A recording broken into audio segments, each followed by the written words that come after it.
بسم الله الرحمن الرحيم. عن ابي هريره رضي الله تعالى عنه قال قال رسول الله صلى الله تعالى عليه وسلم: لقد كان فيما قبلكم من الامم محدثون فان يك في امتي احد فانه عمر. رواہ البخاری۔ نبی کریم صلی اللہ علیہ وسلم نے ارشاد فرمایا، پکی بات ہے کہ تم سے پہلی امتوں میں محدث ہوا کرتے تھے، یعنی وہ لوگ جن کو الہام ہوتا تھا۔ حضور علیہ الصلاۃ والسلام نے فرمایا، اگر میری امت میں ایسا کوئی شخص ہے تو وہ عمر ہے رضی اللہ تعالیٰ عنہ۔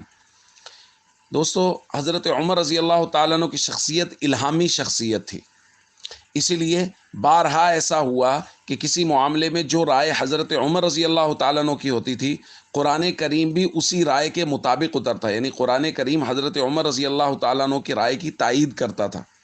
اور اسی الہامی صفت کو نبی کریم صلی اللہ علیہ وسلم نے کچھ اس طرح بھی بیان فرمایا، لو کان بعدی نبی لکان عمر۔ حضور نے فرمایا، اگر میرے بعد کوئی نبی ہوتا تو وہ عمر ہوتا، یعنی نبوت کا سلسلہ اور دروازہ تو بالکل بند ہے، لیکن جو الہامی کیفیات اور صفات چاہیے ہوتی ہیں اللہ تعالیٰ نے وہ عمر رضی اللہ تعالیٰ عنہ میں رکھی ہیں۔ نبوت کا دروازہ بالاتفاق بالکل بند ہے، لیکن الہامی کیفیات حضرت عمر رضی اللہ تعالیٰ عنہ میں موجود ہیں۔ حضرت علی رضی اللہ تعالیٰ عنہ فرماتے ہیں، ما نبعد ان السکینۃ تنطق علی لسان عمر۔ ہمارے ہاں یہ بات کوئی بعید نہیں تھی کہ سکینہ، وقار یا قول فیصل وہ عمر رضی اللہ تعالیٰ عنہ کی زبان پر جاری ہوگا۔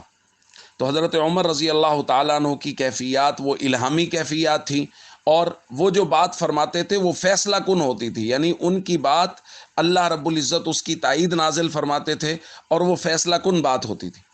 اس لیے حضرت عمر رضی اللہ تعالیٰ عنہ سے محبت، عقیدت، تمام صحابہ اور اہل بیت سے محبت رکھنا، اور صحابہ کرام کی صفات، یعنی مختلف صحابہ میں مختلف صفات دوسروں سے زیادہ ہوا کرتی تھی، تو الہامی صفات ہونے میں حضرت عمر رضی اللہ تعالیٰ عنہ دوسرے صحابہ سے منفرد ہیں۔